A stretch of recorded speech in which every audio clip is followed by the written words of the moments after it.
great times.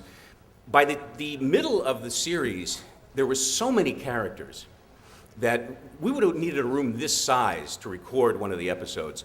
So what they finally ended up doing was, Wally had a PA system installed, and when you were not being used, you would go into the waiting area and you would wait to be called in, because sometimes there were 25, 30 different people in the cast that week, and the room only accommodated probably comfortably, 7 or 8. So we would be out waiting to be called in, and that was almost my favorite time because, and this is still unbelievable to me, we had Scatman Crothers with his guitar serenading us with scat songs, just song after song after song. And I can still remember, to this day, I remember thinking, my God, I'm being paid for this. Unbelievable, unbelievable. Anyway, I don't want to bore you with a bunch of stuff that I have to say, so I'd like to hear from you and see if you have questions that you'd like answered, and I'll be happy to do that. Hey, sorry about that. It's good to see you again. I met you at OTFCC in 2000, I think, was it 3 or 2004? I don't remember that far back, I'm sorry. It was one of these conventions down in Chicago. I barely remember this morning, earlier, I think. Okay. And eggs, I think I had. All right. I was wondering if you really kept up with all the fame that the renaissance that Bumblebee has gone through since 2007. I assume you went to see the live-action movie, and if you watched animated as well? I did. I've seen the animated series. In fact, a good friend of mine, Sue Blue, directed the animated series. It's obviously, those of you who've seen it, it's very different from what we were doing. It's much more cartoony. It's a whole different direction.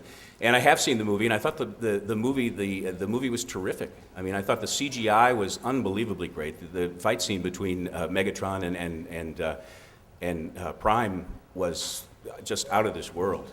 So yeah, I've kept up with it, and it's really unbelievable the way this thing has grown and grown and grown, and it seems to be getting bigger every year. It's really quite remarkable and very gratifying as well.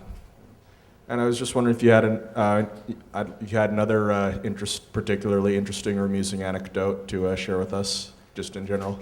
An amusing anecdote? Well, just about working with all those guys. Yeah, I got one for you. All right. I got one for you.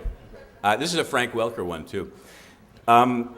About midway through the series, I guess we were around episode 30 or so, Wally decided to put together a sound library for each character, consisting of grunts, groans, hits, reactions, because so much of the show was action that we'd spend so much time going, ooh, ow, ow, ee, ooh, ooh, that he decided to put together a whole library of those sounds for each character, so he could just plug that in so we wouldn't have to be constantly doing that.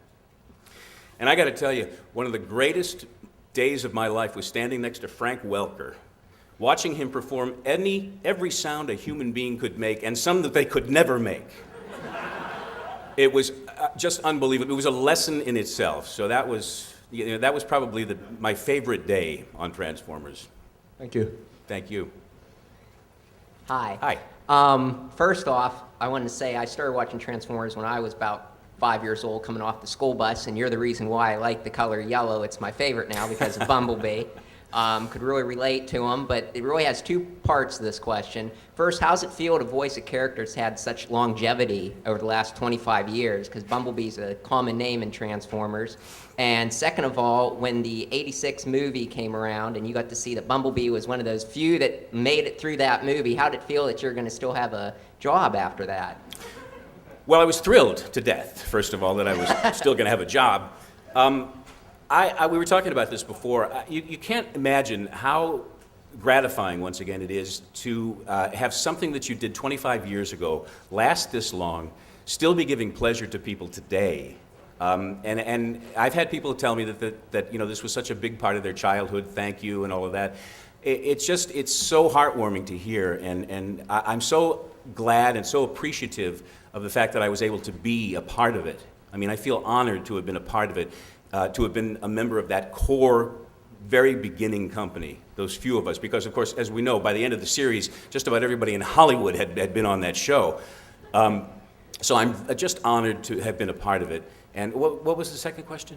Well, kind of you answered it. It was just about, 86. Did I give you a twofer? Yeah, you gave me my twofer. You gave it to me. Okay. Thank you very much. My pleasure.